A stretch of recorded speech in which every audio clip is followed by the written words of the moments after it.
all behavior communicates something. If you come into a lecture that I'm doing and you fall asleep, you're communicating something. It may not be, my understanding of your behavior may not be an accurate interpretation of it. I may be looking at it and go, how disrespectful, how rude that you would fall asleep in my lecture. Or I could look at it and go, that is one really tired guy. I wonder if he worked the 11 to 7 shift last night and got ordered to come to this training today. And he's come to the training, but sitting down and listening to some guy talk all day long is not going to work for him. He's not going to learn anything. So I can take that behavior and I can translate it a variety of different ways. And those are just 2 examples. And I think that one of the things that happens with behavior is that we start ascribing to that behavior what we think it means on the basis of, if we were to do that behavior, what would it mean? If I was to sit in a lecture and I was to fall asleep, would I be meaning to tell the person I was bored? No, because if I was really that bored, I would probably just get up and leave. If I fall asleep, it means I wanted to stay, I wanted to hear, but I'm having a hard time with it. But that could be very different than the person sitting next to me. So all behavior communicates, but it doesn't necessarily mean that it's communicating accurately. So part of what we have to do is figure out if our translation of that behavior makes sense.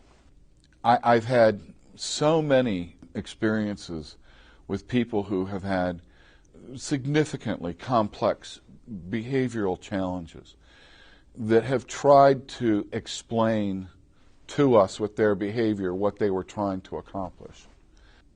And I'll just use a quick example of a guy by the name of Jeff that I worked with out in California. Jeff desperately wanted to be paid attention to.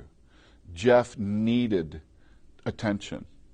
Jeff also had a severe seizure disorder, which scared staff because they would take him out into public and he'd, without notice, would fly forward and bang his head on the sidewalk or on the floor in the grocery store or whatever. But he wanted to be out, he wanted to be seen, he wanted to be part of his world, and he wanted to be known. I mean, that was a need for him. But they became so scared about him getting hurt that they wanted to keep him where everything in his world was foam rubber, so that if he fell forward, he would bounce and not crack his head open. And then he started intentionally hitting himself. Now, that was a new behavior, that he would start hitting himself. And I asked the staff, why do you think he's hitting himself? Oh, he's frustrated, or he's angry, or he's whatever. And I said, you know what? I think it's his way of getting us to pay attention to him after the seizure. I think because what's happened is that he has a seizure, we put him on the couch or we put him in his bed and let him sleep after the seizure and recover from his seizure, but that just means he's alone longer, and it's going to be that much longer until he goes out into the public again because everybody's afraid he's going to have the next seizure. And I said, if he's hitting himself and he's screaming in pain, people come in to see him. And they talk to him, and they try and calm him down, and they stroke his arm, and then they spend time being physically with him. I said, I think what we need to be figuring out how to do is how to do those things with him and for him before he hits himself, not after he hits himself. To just use that as an example of hitting yourself could mean a lot of different things. In this case, it just seemed to me that this is what it could mean. And it turned out I was right. But what it meant to Jeff as our side, some people would say that Jeff didn't even understand our language. He may not, but he understood tone of voice. He understood physical presence. He understood caring. He understood that we were there for him and with him, not just to do stuff to him. And that made all the difference in the world to Jeff. And he calmed down. Now, one of the interesting side effects of all that, increased what we call non-contingent attention, meaning paying attention to him for no reason other than Jeff needs to have attention. Instead of saying, oh, that's bad, he's doing these things for attention, which I hear all the time. There's nothing wrong with wanting attention. We all want attention. We want it from different people in different ways at different times for different reasons. So it's not wrong to want attention, but it is not good to have to hit yourself in order to get it. Well, all this additional non-contingent attention, the interesting thing is that Jeff's seizure rate declined. So now the question became, we wondered how much of his seizure activity was related to a frustration of saying, I want something that I can't get.